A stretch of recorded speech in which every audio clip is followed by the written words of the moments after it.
ওটা শিবির করে দাবাই দাও, ওইটা কোরআনের রাজনীতি করে দাবিয়ে দাও, ওইটা তো মৌলবাদী, ওইটারে দাবিয়ে দাও। এটা তোমাদের পরিকল্পনা। আর আমি আল্লাহর পরিকল্পনা হলো যেখানে যেখানে দাবাবি আমি তুলে দেব, আমি তুলে দেব। দেখছেন আয়াতটা? দেখা গেছে হাদির ঘটনা, দেখা গেছে।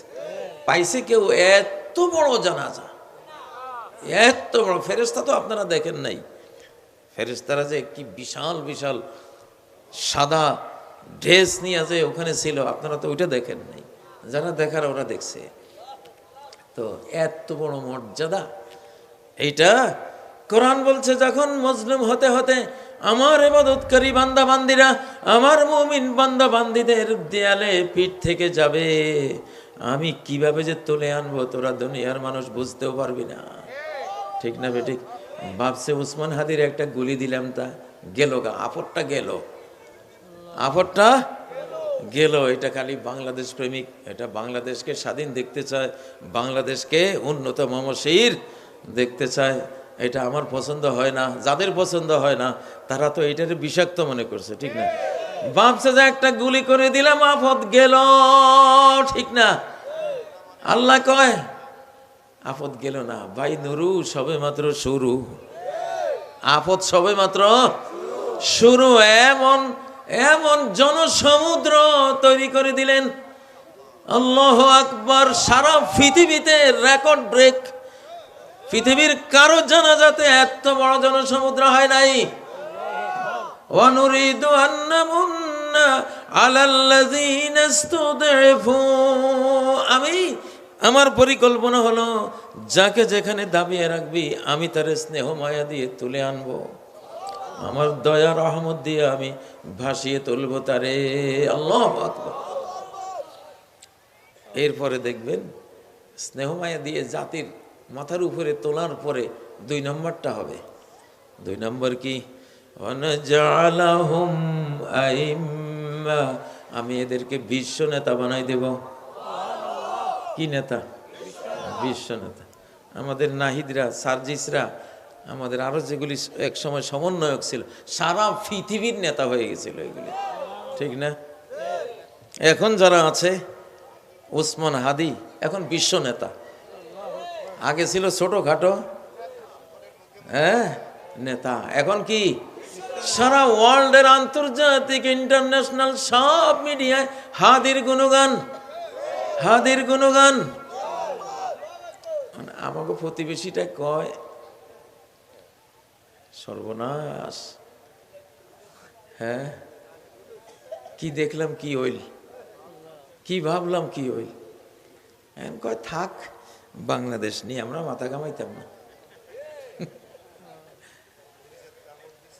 মাথা ঘামাইয়া মাথা হারাবার অবস্থা হয়েছে। এই জন্য আল্লাহ শিখাইছে, কি শিখাইছে?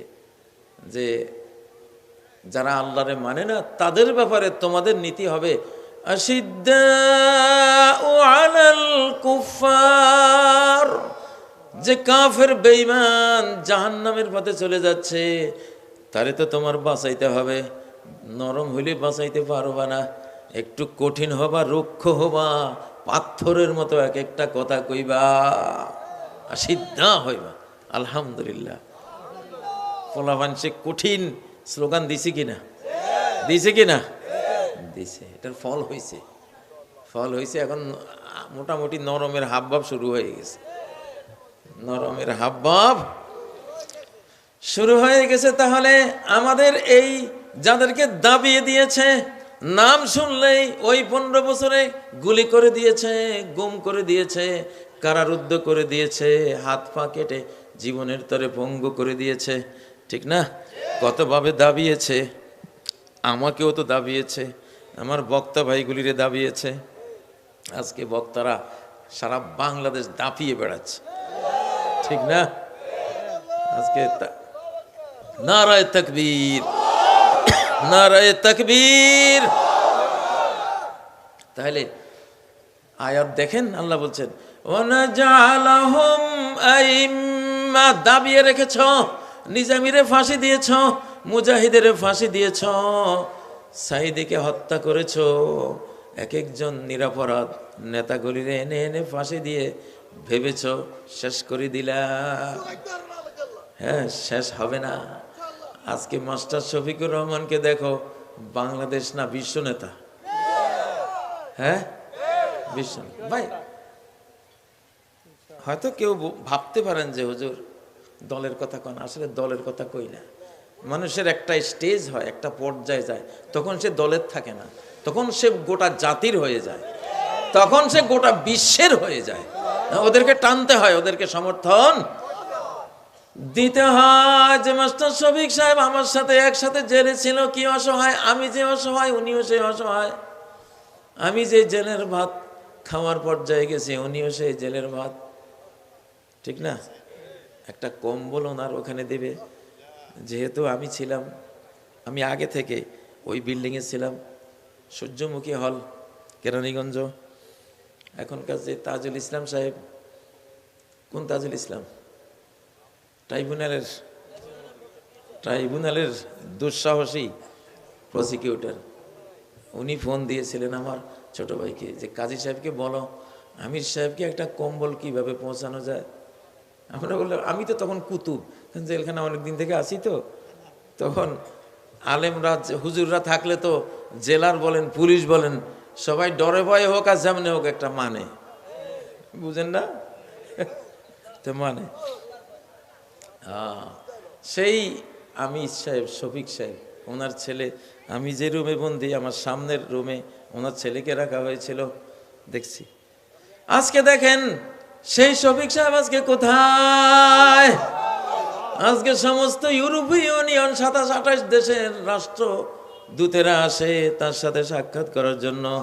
আল্লাহু আকবার।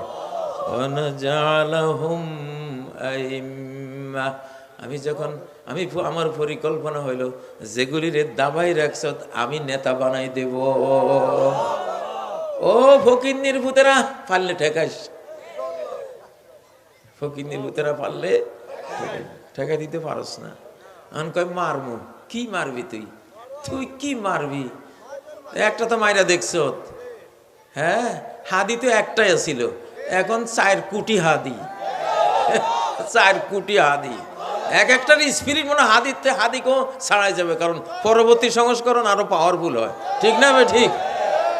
আল্লাহু আকবার, নারায়ে তাকবীর। ওয়া নাজআলহুম আইম্মাহ, আমি এদেরকে নেতা, বিশ্ব নেতা, বাংলাদেশি নেতা বানাই দেব। আমি বানাবো। কার ক্ষমতা আছে? কে হিংসা করিস?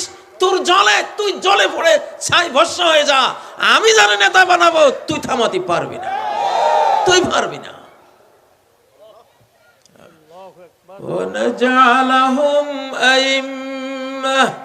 আমি ইমাম বানাইব, রাষ্ট্রের নেতা। মসজিদে গেলে মসজিদেরও দেখবি ইমাম, হে ইমামতি করবো। স্যার আপনি নামাজ পড়ান, ঠিক না? তুই মরলে তোর জানাজারও ইমাম হেরে বানাই দেবো আমি, তোর জানাজা পড়বে। ঠিক না বেটি? আমি আল্লাহ কি না পারি।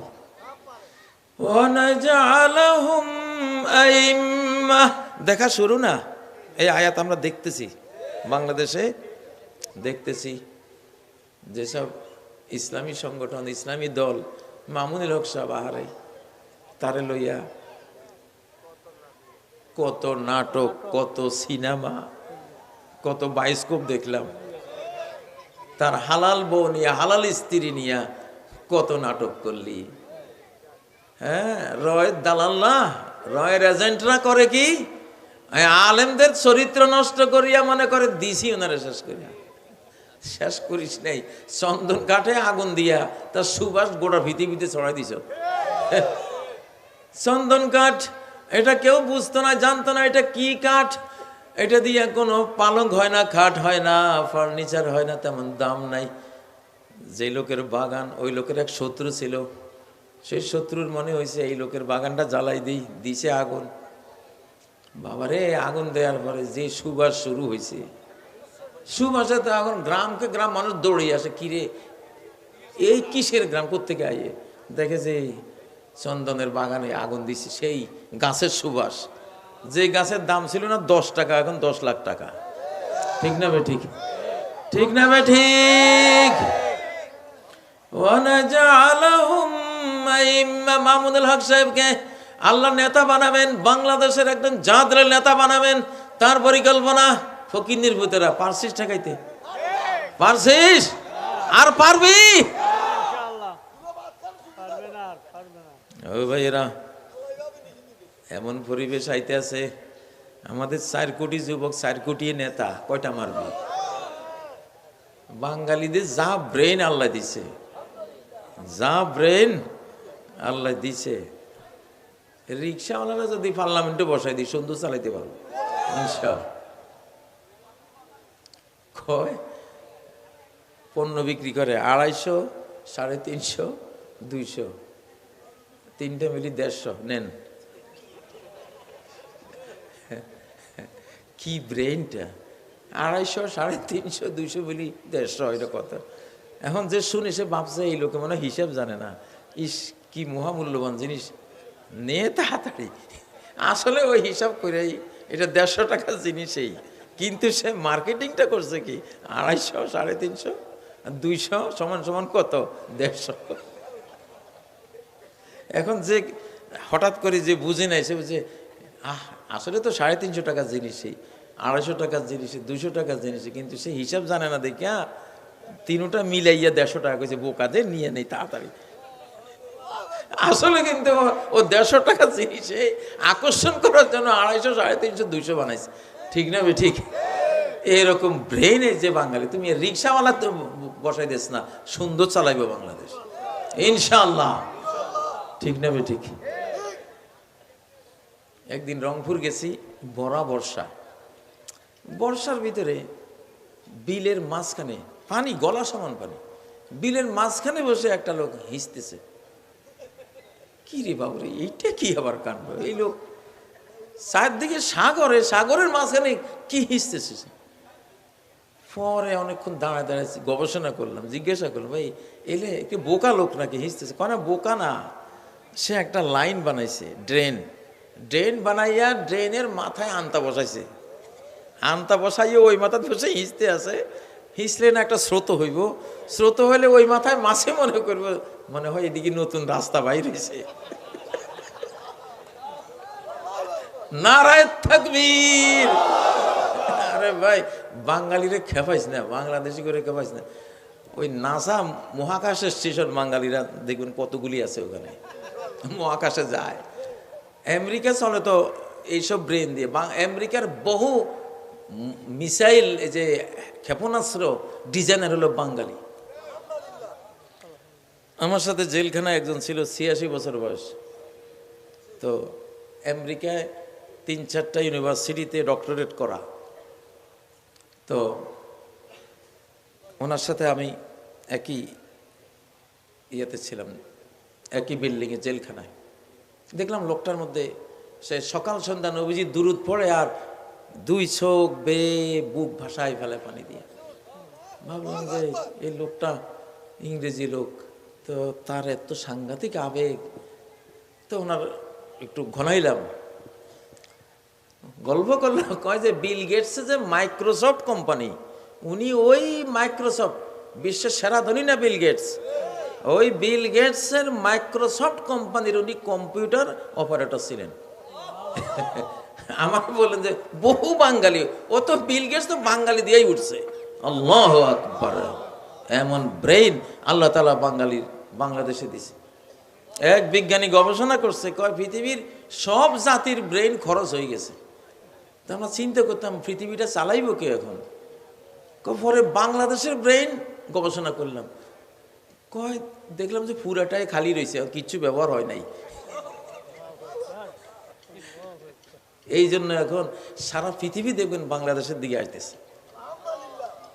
এটা এখনো অব্যবহৃত রয়েছে। সুবহানাল্লাহ! এগুলি কাজে লাগাইব, বুঝছেন?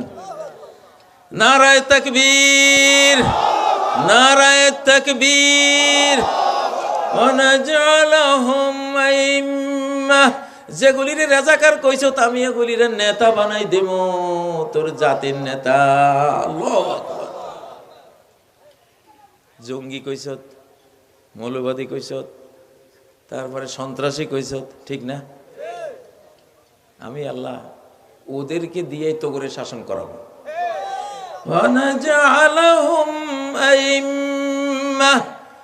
বাইরে এমন একটা যুগ শুরু হয়েছে, আল্লাহ জমিনের জঙ্গি বানাই দিব, মাটির পৃথিবী জঙ্গি হয়ে যাবে। এমন কম্পন সৃষ্টি করব, কারণ এই আল্লাহর মহাবিশ্বে সবাই মৌলবাদী, সবাই আল্লাহওয়ালা। সবাই কি? সবাই আল্লাহওয়ালা। সাগর যদি আল্লাহওয়ালা না হয়তো কিভাবে মুসা আলাইহিস সালামকে চিনলো আর পার করে দিল? কিভাবে আল্লাহ দুশমন ফেরাউনকে চিনলো আর ডুবাই দিল? ঠিক না বে ঠিক? তাহলে সাগরও মৌলবাদী। তুই যদি লাভ দেস, আমরা তোরে দুয়ারে দিলে তুই যদি সাগরে লাভ দেস, সাগরও তোরে খাইব। তুই কই লাভ দিয়ে আইলি? আমি তো মৌলবাদী, আমি তো হুজুর্গ দলের লোক। ঠিক না বে ঠিক? সুবহানাল্লাহ। فانفلق فكان كل فرق كالطود العظيم। মুসা আলাইহিস সালাম যখন লাঠি মারলেন, 12টা বিশ্ব রোড হয়ে গেল। 2-3 কিলোমিটার উঁচু হয়ে পানিগুলো গার্ড অব অনার দিয়ে দাঁড়িয়ে গেল। মুসা যাও, পার হও। আমরা তো ফেরাউন্ডে ধর্ম, তুমি যাও, তোমারে সসম্মানে পার করে দিলাম। সুবহানাল্লাহ। এখন আগ্নেয়াস্ত্র বানাইছ, আগুন আগ্নেয়াস্ত্র মারবি, পরমাণু বোমার হুমকি, অ্যাটম বোমার হুমকি, ঠিক না? আগুন কয় আমি তো মৌলবাদী।